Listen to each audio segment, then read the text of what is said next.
Rockstar has been on a roll lately with the game modes and content they've been releasing. Jobs Up DLC has been great, the game modes released in Skype Recall Assault have been great, and while they're not completely perfect, the concept and the fresh idea to the game have been a breath of fresh air that the game really needed. This trend continues with the newly released Known Unknown and Unknown Unknown races, which I'll refer to as known races and unknown races in this video for the sake of simplicity. The basic concept of these is just like the random all races from the popular racing server on 5M, Project Homecoming. Each of these races feature question mark checkpoints where your vehicle will change into either a vehicle from a set list in the case of the known races or a completely random vehicle in unknown races. And with that, I mean literally anything, ranging from a Veggio all the way up to a Hydra.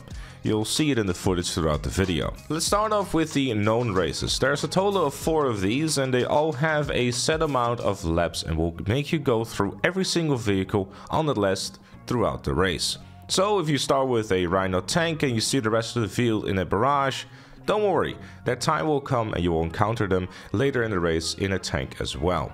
Everyone will go through all of these vehicles, so in case of the known races in the military base called Full Metal Jackass, you'll cycle through a range of military vehicles. The other 3 races you'll go through a selection of bikes, off-road vehicles and special vehicles. Think the RC Bandito, Ram Buggy and more. The best race out of the bunch of the known races by far is highs and lows, from a racetrack design perspective especially. Rockstar has done the coolest thing they've ever done on a racetrack by basically splitting the lower end vehicles with the bigger vehicles as well, allowing you to have a Vagrant go through the right side of the track and something like a Marshall monster truck go to the left side of the track, and also be faced with a few props there, so you know, in case of the monster truck you kind of get that monster truck fantasy at the same time as well, which I thought from a track design perspective was a really cool idea, and it's definitely some of the coolest things I've done in a long time, really allowing us to utilize the strength and weaknesses of those vehicles, making for a much more interesting race. The only known race I'd argue that could have done with a bit more spacing would be the bike race. Considering there's going to be a total of 30 players at most, it will quickly kind of turn into a pileup with those wider bikes like the Chimera. Other than that, the tracks are pretty good. They're basic, but they have nice aesthetics, and the themes also fit the selection of the vehicles well. And because the laps are short enough, it won't be feeling like they're kind of dragging on. In a race mode like this, having long big tracks wouldn't make any sense in a game mode like this, because really you want to have like short laps where you cycle through a lot of vehicles very quickly, and especially in the known races, you go through all the different kind of vehicles quickly. Obviously there is a variation per track on how many laps you're doing, and there's also a set amount of laps that you get to do in these known races, but I never really felt that the tracks were too short or too long. Overall, I think they hover around the 4 to 5 minutes mark, which is definitely a good size for a race. Unknown races, however, can have some unexpected results. I can't even make the fucking jump!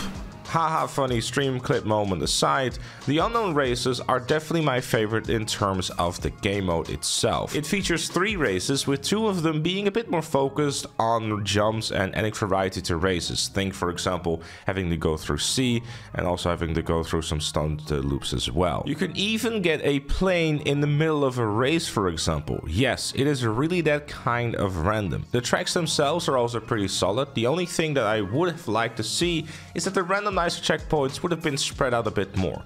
It's nice that we can select however many laps you want in these tracks, and they're short enough for even something like a 10 lap race if you wanted to. But sometimes you change vehicles every 2 checkpoints and it gets a little bit jarring.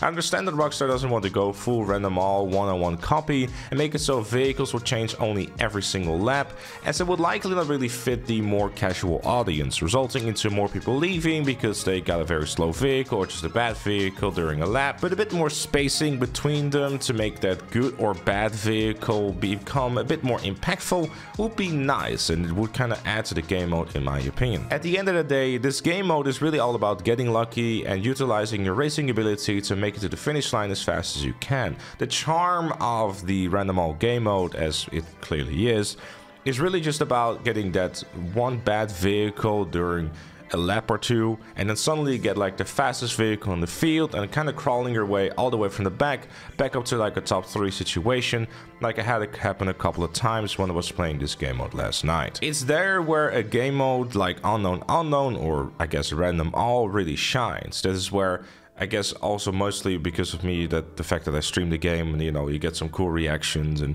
chat loves it and that sort of stuff. And that's probably where a lot of my feelings are stemming from too, if I'm completely honest.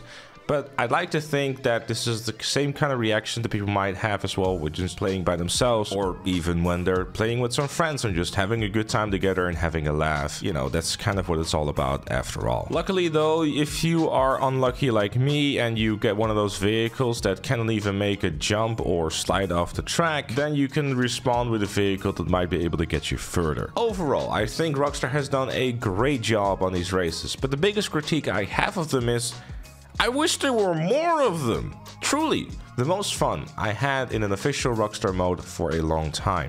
Yes, it is definitely inspired by Random All, but if they look at the community made modes and make them official game modes so everyone gets to play them and they don't have to go out of the way to search for them, and that Bruffy guy doesn't keep hoarding up all the fun in 5M by himself, then I consider that to be a massive win. But those are my thoughts. Let me know yours in the comments down below. Leave a like if you enjoyed, subscribe for more, and become a member like Chloe, GTA Plus, Notorious Jam, Dan, and the Crossonics.